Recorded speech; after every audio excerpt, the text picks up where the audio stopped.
Hello दोस्तों, स्वागत है आपका अपने YouTube channel DD education centre पर। मैं हूं धीरज गुप्ता और हम लोग पढ़ रहे हैं त्रिकोणमिति। 6 सेंटीमीटर व्यास का एक वृत्त 21 सेंटीमीटर व्यास के दूसरे वृत्त को स्पर्श करते हुए घूमता है। यदि बड़ा वृत्त स्थिर रहता है तो छोटा वृत्त एक पूरा चक्कर घूमने में उसके केंद्र पर कितने रेडियन का कोण बनाएगा। और आपके सामने देखिए ये 4 विकल्प दिया है, आपको बताना है इन चारों में से कौन सा सही उत्तर है। तो देखिए, सबसे पहले आप क्या करिए, सवाल को समझिए। सवाल देखने में बड़ा है बट इसका सॉल्यूशन बहुत ही आसान है। तो देखिए, 6 सेमी व्यास का एक वृत्त और 21 सेंटीमीटर व्यास का दूसरा वृत्त। यहाँ पर देखिए दो वृत्त है, एक 21 सेंटीमीटर व्यास का वृत्त है और एक 6 सेंटीमीटर व्यास का वृत्त है। तो देखिए, दोनों वृत्त का सबसे पहले आप चित्र बना लीजिए। तो मान लीजिए आपका ये बड़ा वाला वृत्त हो गया, ये आपका बड़ा वाला वृत्त, और एक छोटा वाला वृत्त है। ये छोटा वाला वृत्त क्या करता है, बड़े वाले वृत्त को स्पर्श करता है। तो हमने यहाँ पर देखिए स्पर्श करते हुए दोनों वृत्त को खींच लिया। और फिर देखिए सवाल में ही कह रहा है कि दूसरे वृत्त को स्पर्श करते हुए घूमता है, यानी ये जो छोटा वाला वृत्त है, ये वाला वृत्त इस बड़े वाले वृत्त को स्पर्श करते हुए घूमता है। और फिर आगे देखिए, यदि बड़ा वृत्त स्थिर रहता है, बड़ा वृत्त आपका स्थिर रहता है, तो छोटा वृत्त एक पूरा चक्कर घूमने में, छोटा वाला वृत्त एक पूरा चक्कर घूमने में केंद्र पर कितने रेडियन का कोण बनाएगा, उसके केंद्र पर कितने रेडियन का कोण बनाएगा। यानी सवाल में ऐसा कह रहा है, ये जो छोटा वाला वृत्त है ये बड़े वाले वृत्त के परिधि पर एक चक्कर पूरा घूमेगा, तो इसके केंद्र पर कितना कोण बनेगा वो हमें बताना है। इसके केंद्र पर कितना कोण बनेगा वो हमें बताना है। तो देखिए, मान लीजिए आपका छोटा वाला जो वृत्त है यहां से चलना शुरू किया। मान लीजिए ये बिंदु है, ये बिंदु से चलना शुरू किया, और इसका एक चक्कर पूरा तभी होगा जब आपका ये देखिए ये ऐसे ऐसे चल के इधर आएगा। ये आपका ऐसे अगर चल के इधर आएगा तो मान लीजिए ये वाला बिंदु आपका यहाँ पे आ गया, तो ये एक चक्कर पूरा हो गया। ये वाला देखिए चल के एक चक्कर, यानी एक चक्कर इसकी जो पूरी परिधि है अपनी परिधि के लंबाई के बराबर, अपनी परिधि के लंबाई के बराबर इस पे अगर चलेगा तो इसका एक चक्कर पूरा होगा। एक चक्कर इसका कब पूरा होगा, जो इसका ये परिधि है पूरा, छोटे वाले वृत्त का जो परिधि है अपनी परिधि की लंबाई के बराबर अगर इसके बड़े वाले वृत्त के परिधि पर चलेगा तो इसका एक चक्कर पूरा होगा। तो मान लेते हैं कि इसका ये जो छोटा वाला वृत्त है एक चक्कर लगाया, एक चक्कर इसका पूरा आ गया यहाँ पर, यानी यहाँ से चलना शुरू किया और यहाँ पर आया, तो ये जो है अपने एक चक्कर के बराबर दूरी तय कर लिया।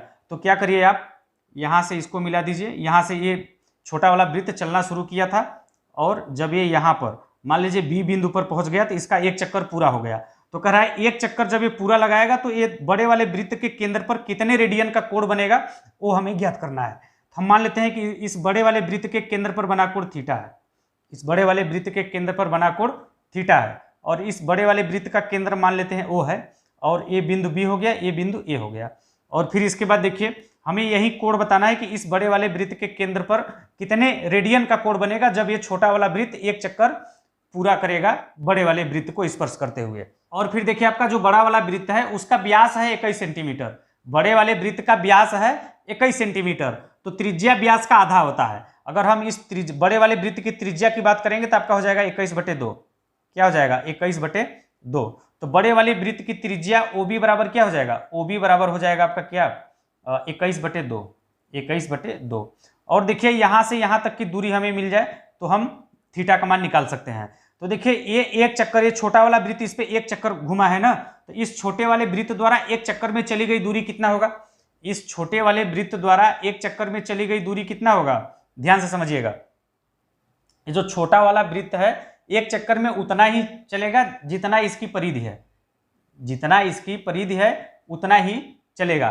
तो छोटे वृत्त का यहां से परिधि निकाल लीजिए, छोटे वृत्त का परिधि। तो छोटे वृत्त का परिधि क्या हो जाएगा, परिधि बराबर फार्मूला होता है 2πr, 2πr। तो देखिए यहां से हमने लिख दिया छोटे वृत्त का परिधि 2πr। तो देखिए आपका क्या हो जाएगा 2π इंटू आर। आर कितना हो जाएगा, ये छोटे वाले वृत्त का जो व्यास है वो 6 सेंटीमीटर है, छोटे वाले वृत्त का व्यास 6 सेंटीमीटर है, तो त्रिज्या आधा हो जाएगा, तो 6 का आधा क्या हो जाएगा 3 सेंटीमीटर। तो छोटे वाले वृत्त की जो त्रिज्या है 3 है, तो 3 का 2 में गुणा करेंगे तो क्या हो जाएगा 6π।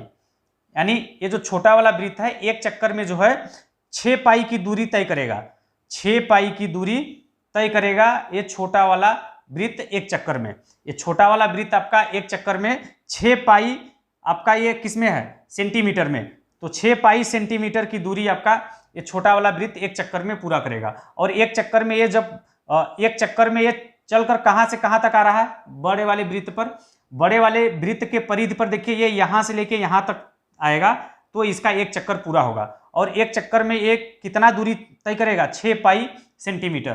तो आपका देखिए यहाँ पर जो ये चाप है, ये जो चाप होगा ये छोटे वाले वृत्त के परिधि के बराबर होगा। तो इसका परिधि हमने कितना निकाला, 6 पाई। तो ये जो चाप है ये आपका हो जाएगा 6 पाई। ध्यान से समझिएगा, ये 6 पाई हमने क्यों किया, आपको मैंने समझाने का भी प्रयास किया कि आपका ये जो छोटा वाला वृत्त है इसके द्वारा एक चक्कर में जो है यहाँ से यहाँ तक चली गई दूरी है। तो एक चक्कर में ये उतना ही दूरी यहाँ से यहाँ तक की दूरी वही होगा जो इसका पूरा परिधि होगा। इसका जो पूरा परिधि होगा वही आपका यहाँ से लेके यहाँ तक की चली गई दूरी होगा। तो हमने निकाल लिया छोटे वाले वृत्त का परिधि 6 पाई, और यही आपका ये बड़े वाले वृत्त का चाप हो जाएगा। बड़े वाले वृत्त का चाप हो जाएगा, और इस वृत्त द्वारा एक चक्कर में चली गई दूरी आपका ये होगा, यहाँ से लेके यहाँ तक चलेगा। तो इस छोटे वाले वृत्त का एक चक्कर पूरा हो जाएगा। तो देखिए यहाँ से अब क्या करेंगे, हम निकालेंगे इसके केंद्र पर बना कोण। हमें यही निकालना है कि जब छोटा वाला वृत्त एक चक्कर पूरा बड़े वाले वृत्त पर घूम जाता है तो उसके केंद्र पर कितने रेडियन का कोण बनेगा, यानी बड़े वाले वृत्त पर कितने रेडियन का कोण बनेगा जब ये छोटा वाला वृत्त बड़े वाले वृत्त पर एक चक्कर पूरा चल जाएगा। तो देखिए आपका यहाँ से क्या हो जाएगा, कोण बराबर सूत्र क्या होता है, कोण थीटा बराबर, देखिए हमने आपको सूत्र बताया है, कोण थीटा बराबर सूत्र होता है आपका चाप बटे त्रिज्या। चाप बटे त्रिज्या, चाप बटे त्रिज्या। तो यहां से देखिए आपका ये जो मान आता है रेडियन में आता है। चाप बटे त्रिज्या को हल करते हैं, ये पूरा मान किस में आता है, रेडियन में। तो आपका देखिए इसके केंद्र पर बना कोण आपका हो जाएगा थीटा बराबर चाप बटे त्रिज्या।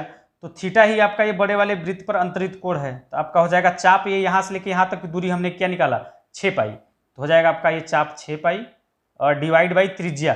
तो ये बड़े वाले वृत्त की त्रिज्या लिखेंगे क्योंकि बड़े वाले वृत्त के केंद्र पर बना कोण निकाल रहे हैं। तो बड़े वाले वृत्त की त्रिज्या हो जाएगा 21/2। तो चाप बटे त्रिज्या के स्थान पे 21/2 लिख देंगे, और फिर 2 का जाके ऊपर गुणा हो जाएगा। तो यहाँ से थीटा बराबर हो जाएगा 6 दूनी 12 पाई, 12 पाई बटे 21। और फिर इसके बाद देखिए 3 चौके 12, 3 साते 21। तो यहाँ से देखिए हल करेंगे तो आपका आएगा 4 पाई बटे 7। 4 पाई बटे 7 आपका ये मान किस में आएगा, रेडियन में, रेडियन। तो देखिए यहाँ से थीटा का जो मान है 4 पाई बटे 7 रेडियन, यानी यहाँ पर जो कोण बनेगा रेडियन में आपका होगा 4 पाई बटे 7 रेडियन, ये वाला कोण। तो आपका ऑप्शन नंबर देखिए क्या हो जाएगा, 4 पाई बटे 7 रेडियन, आपका ए वाला ऑप्शन आपका सही हो जाएगा, इसका सही उत्तर। तो चलिए आज के लिए बस इतना ही। आप लोग कमेंट करके जरूर बताइएगा कि हमारा यह वीडियो आप लोगों को कैसा लगा। अगर सवाल समझ में आ गया होगा तो वीडियो को लाइक शेयर कर दीजिएगा। और जो लोग पहली बार हमारे इस वीडियो को देख रहे हैं, अभी तक हमारे चैनल को सब्सक्राइब नहीं किया है, तो चैनल को सब्सक्राइब करके बेल आइकन को दबा दीजिएगा इसी तरह के वीडियो का अपडेट सबसे पहले पाने के लिए। जय हिंद।